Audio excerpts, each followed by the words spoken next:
Ah, yung fan maingay sa inyo. Ayun, naka-on yan sir, ano? Oo, ayan. Oo. Ah, naninibago kayo tahimik. Oo, iba eh. Oo. Kasi yan, kapag sa amin, palit lahat yan bago i-release. Yan, tinetesting namin for ilang hours. Naka-on po yan. Ito ba pan niya? Ito po siya, yan po yung fan assembly. Oo, ayan. Tapos, mamaya, papacheck na lang natin yung sinasabi yung maingay yung fan nyo. Either sa motor fan yan or dun sa fan mismo, fan assembly. Titingnan natin. I-monitor po natin yung sa inyo mamaya. Para makita nyo na din kung ano yung mga dapat. Kasi dito, ito bago i-release, lahat yan palit yan. Mga reservoir, kahit yung mga engine support, drive belt, timing belt, so lahat po yan pinapalitan. O sige sir, check na lang natin yung sa inyo. Narating walk-in client guys, nagpa-timing sa labas 6 months ago, pinalitan timing belt lang. So sabi ko, walang mga mechanic natin tataka, sir kahit any brand, kahit D-Ford yan, walang nagre-retiming ng hindi pinapalitan yung tensioner. Kaya sa amin isang set lagi. So ano, ang kumusta ang timing belt niya sir? Yung may ngipin. Ah, yung may ngipin. Ayun na nga. Ayun sir, yung in-explain ko kanina. Sa bagay, napatunayan nyo nga na nakita nyo mismo yung sa stub link nyo, kakakabit ng brand new. Sira agad sir, no? After few months lang. So, hindi ko na rin in-expect na okay yung timing belt na kinabit. Kasi nga tensioner nyo, hindi sila nagpalit.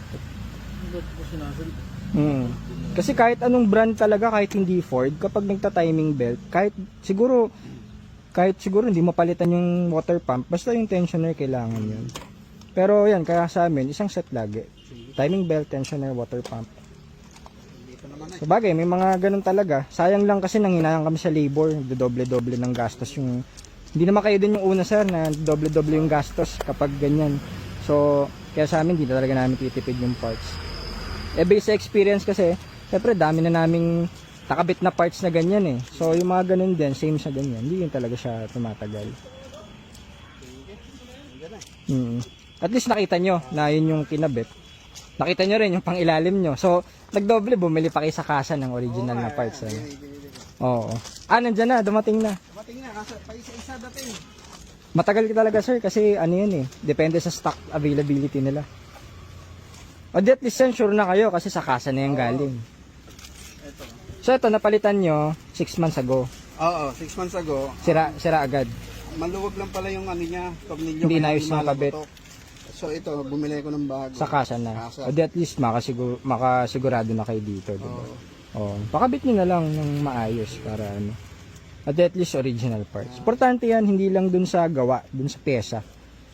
Kasi pag napipeke talaga, daming peke ngayon, kahit langis nga sir eh. Meron kami din, peke yung langis. So kapag ano, masisira yung engine, sayang mga gastos. So yun, ulitin na lang natin yung timing belt. Kasi sayang naman, baka maputulan. Tumatalon kasi yung ganun guys, tumatalon sa yung ganun yung may ngipin. Kaya maselan talaga kami sa parts. So, ayun muna. Process natin to kay sir.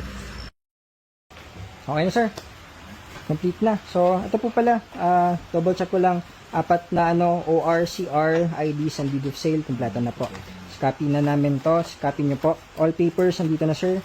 And yung original key, andun na po, 2. Okay, so, okay na sir. Thank you so much. Maraming salamat. Thank you po. Hatid namin kayo sa labas. Ma'am, thank you so much. Enjoy nyo yung pogi nyong Everest. Kayo na bahala magano sir. Upgrade nyo na lang yung mga kulang. Oo. Parang naka-Raptor look kasi yung team niya eh. So, ang tingin ko dyan, kulang dyan, mags. Tapos yung parang may nilalagay siyang bushwhack, parang ganun. Oo. So, saka yung gulong. Actually, yung gulong makapal pa eh. Sulitin nyo muna. Sige po. Okay. Ano sir, kumusta? Pogi ba? Test drive nyo muna. Doon mo malalaman kung gaano kaswabe yan. Test drive. Okay, ikit mo muna. So, release natin to guys, 2016 Ford Everest Trend Variant. Automatic transmission, digital gauge, Bluetooth head unit, and power seats na yan, power folding mirrors. Nakaano na rin pala to, deep dish. So, test drive nyo na lang muna. Apo. Tapos, ayan sir, alam nyo naman na ata yan, naka power seats na yan, naka power fold mirrors, all power, lahat po yan working. Tapos, syempre may mga cruise control. O di pag ano, explore nyo lang. Test drive nyo muna. Adjust nyo muna yung mga puan. Tapos ito po yung adjust ng side mirror left and right po. Sige po. Close ko, sir. Yan. So, ayun guys, dami kasi nag-invoice sa atin ng Everest. Sold na yung ating 2016. Meron pa tayong mga parating yan. May isa tayo silver, so abangan nyo yun. Tsaka color black. So, for the meantime, release mo natin ito. Test drive mo na si sir. Okay, mga natin. So, what's up guys? Thursday pa lang. Medyo busy dito sa shop. As always. So, meron tayong walk-in clients. Ito sila sir. Papatiming. So, actually, pinatiming niya sa kabila. Kaso, hindi inayos eh. Timing belt yung pinalitan. Kapag ganyan kasi, dapat kasama tensioner. Ito naman sila sir is nagpa-transmission and ABS. So, bilis lang mga wala pang 1 day. So, meron tayong releasing na Ford Everest. Ando sila sa shop. So, okay, yun muna. So, kayo nag-test drive? Ayos ba? Tinataw nyo? Oo. Ay, nataw nyo na. Ano yan, nakita nyo naman yung mga SOP natin, di ba yung mga ginawa. Kaya, sa highway, mas may enjoy nyo pa yan. Sarap manakbo, sobrang smooth. Kumusta pala yung mga shifting? Okay naman. Ayos ba? Swabe na yung pagtakbo namin. Oh, bonus na lang yung pogi eh. Nakaano na yun sir Raptor bumper. Oo nga. Pwede yung, ewan ko, projectin nyo na lang. Tingin ko dyan, pag nilagyan nyo ng magandang mags, na malaki ng ganun, ganda nyan. Actually, ngayon pa lang sir no? Kitang-kita. Parang black edition, no? Sige. Process lang natin yan, sir. Paperworks po, para ano. Dami kong gutom, pare. Mahin kami, alas 2. Kami tao eh. No, okay lang. Masaya naman lahat. Snowy, mamaya kayo. Kakain pa sila. Pinauna ko na yung mga mekaniko. Tapos, si Nico yun last yan. Nag-release kasi ng Everest. Medyo maulan. Ayun na. Hinintay kita eh. Tapos din, Ay, lighter dun. mabisa ba? Oh. Yung pala maraming kanin eh. Ba't namin kanin? Hindi kanina tinitiran kita ng kanin eh. Sabi ko tapos si Aljon titirahin yung kanin. Uy, yung kanin niya kinig ko yan. Yung pala daming kanin. Tapos kumain na lang ako. Ano yun? Ano eh, kanina Kung ganisa? almusal. Unto. Lighter. Unto, ay pang social to. Lighter yung pang social ah. Kaso isa na lang. Yun lang.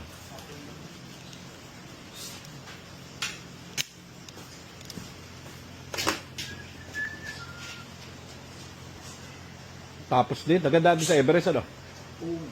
Ang ganda eh. Pero maganda naman talaga eh. Kumbaga, Pinol repression pare. Ganda. maganda talaga eh. Ang lakas na nung hatak eh, no? Dumadamba. Dito sa ng Baguio. Kailan? Hindi ko alam. Siguro pa rin. Namamasyal. Mamamasyal na. Agad na sila sa QC. So, Lapit na. Baguio nila. Sabagay, nung binili niya yun, ang pangit ng itsura eh. Parang mukhang malungkot eh. Oo. Ang tribute. Nung natapos, ang ganda eh. Layo. So, yung Everest natin na 2016 sold na guys. Tawag dito. Yung buyer natin parang 2 weeks ago? 1 week ago? Mga 3 weeks na rin. 3 weeks ago. Kasi, alam naman dito, kakabili lang nun. Pagka-post, dinadaw na. Sabi ko, teka lang, testing pa namin eh. Hindi po pwede, hindi namin alam history nito. So, nung nalaman na namin yung history niya, yung mga dapat palitan, pinalitan na mga EGR, water pump, everything. Change oil, PMS, heavy S. Yan, hindi natin kailangan magpalit ng tranny dyan dahil Everest yan eh. So, truck ang ano niyan, powertrain yan pare. And actually, yung kinuha na namin yan is kapapalit lang ng transmission. May record yan. Parang siguro, pagkapalit niya ng transmission, after niya magpapalit, 10,000 kilometer shots, binenta niya na kasi nag-upgrade na siya ng truck. Tama ba? So, kapapalit lang. First owner. Ano yung company pero first owner. Ano siya, kumbaga, kumpanya yung may-ari, kaya pagawa lang ng pagawa. So, Okay, thank you. Sir, maraming salamat ulit. Enjoy kayo sir. Biyahin nyo na kung saan nyo gusto. Maraming salamat po. Ingat po kayo. Sakto, umulan na. Ayan guys, pogi na ating 2016 Ford Everest sold. So, konta next tayo. May mga incoming pa tayo na Everest. So, abangan nyo guys. Release muna natin to. Ayan, daming puno na naman tayo. So,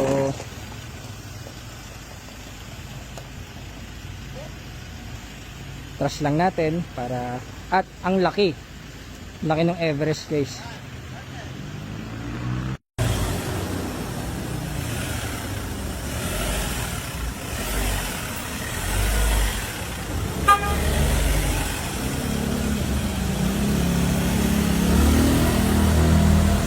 So ito, i-ready na natin to. So upon ready natin, papalitan na natin ng ABS agad to. Tapos papatry na natin to para umandar na to. Umano na siya. Bago na gulong yan. So yan, good day today. Malapit na tayo mapuno. May dumating sa atin, Repa Pips ito. Galing sa Ford EcoSport Group. Magpapare-timing tayo. So, meron pa sa ating isa. May sinaservice na tayo ngayon from Laguna. Laguna ba to? Bulacan? Di ba Bulacan? Ay, baliwag pala. Baliwag, Bulacan to si Sir. Laguna lang pala siya. So, ito si Sir dapat bibili sa amin to. Kaso, parang last year, naubos yung puti namin. So, nakabili siya sa labas, 250. Kaso, ganun din eh. Nag-compute ako ng, pinakita niya yung mga resibo. Over pa. So, 250 plus, siguro mga kulang-kulang 100 something na yung nagamit ni Sir dito. Kasi meron siyang binayaran na 50 dun sa suspension. O, tapos, ang masakalap doon, nagpa-retiming si Sir. Kaso, nung retiming sa kanya, belt lang ang pinalitan. So, nakita naman niya. So, at least dito niya pa rin dinala kahit na nakabili siya sa labas. Sa atin pa rin ang bagsak. Okay, salamat Sir ha. Thank you po sa tiwala. So, dito tiwala si Sir. So, hinakita sa kanya on the spot ginawa. Bagong belts. Tapos, belt lang. Kumbaga, pinaretiming niya nung nabili niya, no? Yung belt lang talaga pinalitan. Talagang belt lang. So, dapat doon isang set.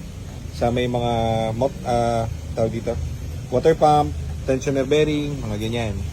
So, chinek na yung temp na ito. Very good na. Tapos ngayon, ang pinapagawa naman yung ECV. So, lagpas na siya doon sa budget, kumbaga. Kasi, nabili niya ng 250, dami niya pinagawa. And, syempre, yung ano nito, transmission, as is pa. So, yan ang mga babantayan nyo. Okay, so yan, thank you very much sir. Salamat. So, tatapusin na natin to. Aircon na lang yung tinitira dito para malamig. Okay, thank you very much. Wala, retiming lang yun, saka ECB. Oo. Retiming lang, saka ECB. Yun lang ba? Wala na? Wala na? Timing belt, oh. Set. Tapos, ECB bulb ng aircon. Yun lang. The rest, ano? 25 na. 25. Buti hindi pa yung pan, ano? Oo nga. Huwag na yung pan. Yung sa ano daw, yung timing mo. Siguro nga. Hinigpitan na yata niya. Hinigpitan niya na. Oo, baka may maluwag. Hindi nabalik ng maayos yung dating gumawa. Habol nyo na dun para yung aircon nyo, ano, tapos na yung problema, bantot. Ay, mabanto. Na tayo, bigyan ko yung onting kwento kung naka-EcoSport ka, Fiesta, Focus. Troubleshoot natin to. So dumating to kay ma'am, ang problem nito, walang hatak, kabibili niya lang last month. Hindi sa amin ha, hoy, hindi sa amin. O tapos, dadala niya doon sa ano, pinagpapalitan yung mga TCM and everything, so napagod na yung mayari. So dito niya na dinala, 1 month pa lang, so tutulungan natin, titignan natin kung ano yung naging issue. Ang naging issue nito na karean, walang hatak, nagmamalfunction, nagtatransmission, everything. So kukwentuhan ko kayo sa mga ginawa na natin dito para meron kayong ngayon, di ba maraming ilaw to nun eh. So ngayon, yan, nakalabas siya ngayon. Transmission, malfunction. As of now pero marami na kaming ginawa dito. Papatayin mo siya, bubuksan mo siya. Natin. Meron pa rin Oh, yan, flower na lang. Ngayon, nakita nyo, paunti siya ng paunti, di ba? So inayos na kasi namin lahat yan. Yung PCM, binago na natin. Yung harness, binago na natin. Tapos, ano pa ba? Pero ano to kahit naka-transmission malfunction siya guys, okay yung andar nito.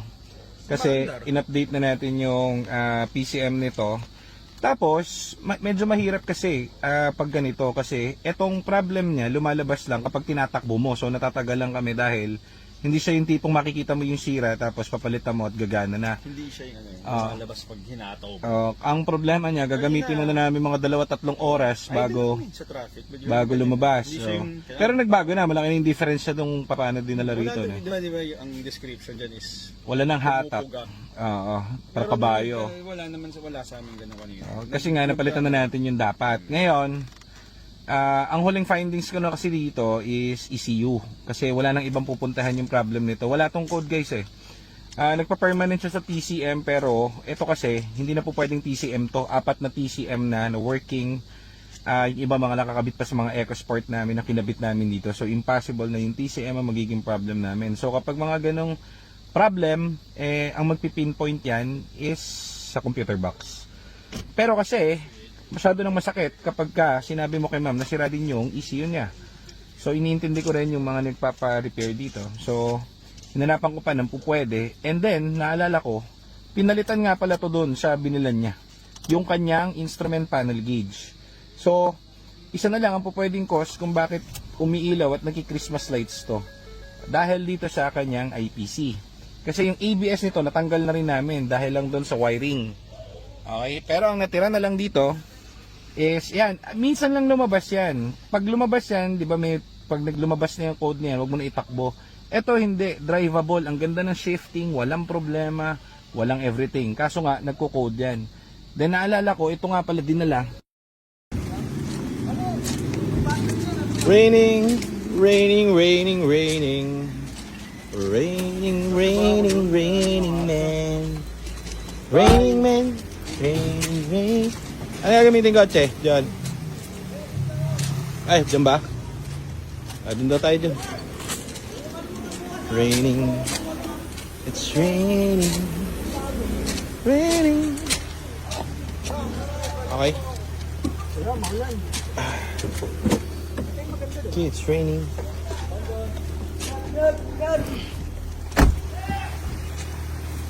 Ulan. Ano kakainin niyo? May pagkain na kaya?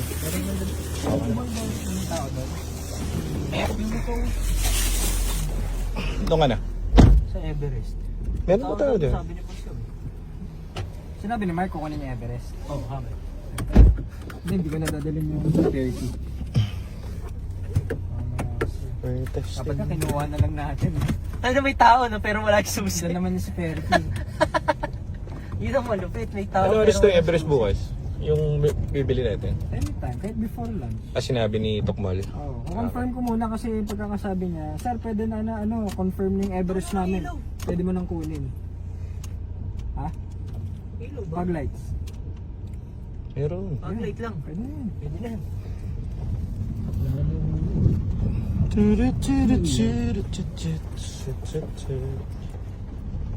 Joselito. Ano si Joselito? Joselito.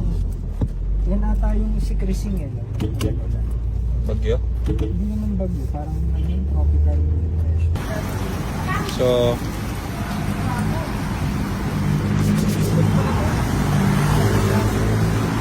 okay, so may kuhanin pa tayong kotse bago mo itong Everest. Everest. Everlasting love. Ayan.